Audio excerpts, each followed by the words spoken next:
So hi guys, welcome back sa Technical Glenn TV para sa ating panibagong episode. So may mga na tayo dito na Ricoh MPC 3504 at tatalakayin natin for today's video ay patungkol sa user code. At ito ang tinatanong ng ating isa sa ating mga followers kung paano daw ba mabuksan kapag nakalimutan nila yung user code. So ito po yung ating tatalakayin for today. So disclaimer lang guys, no, kung technician ka at alam mo na tong proseso na to, so ang video na to ay hindi para sa iyo.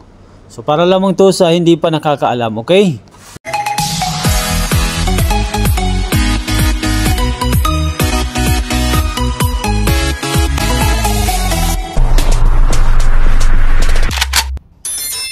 So let's say hindi natin alam ang user code. So ganito, nag-try tayo. 1, 2, 3, 4, 5. Tapos i-press lang natin yung okay. Yan. So ang nakalagay dyan, incorrect, no? User code incorrect. So ang gagawin natin guys para malaman natin kung ano yung user code, punta lang tayo dito sa home. Tapos punta tayo dito sa user tools. Tapos punta tayo dito sa machine features. Tapos pasok lang tayo dito sa system settings.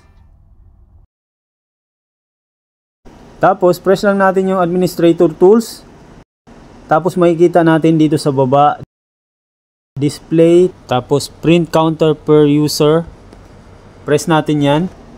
So ayan na po guys, no, makikita na natin yung user code ng makina. So makakapasok na po tayo kasi ito po yung gagamitin natin. So ito na guys yung user code ng makina na to, 555588. So ang gagawin natin guys, kabisaduhin lang natin tapos exit na po tayo, no? Press natin yung exit.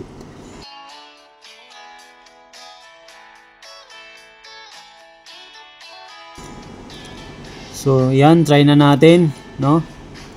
Yung 555588 ipapasok na natin siya rito. So press lang natin yung apat na 5, tapos double 8. Tapos i-okay lang natin, no? Press lang natin yung okay. So ayan na guys, no? Successful. So yun lang po. So maraming salamat sa inyong panonood.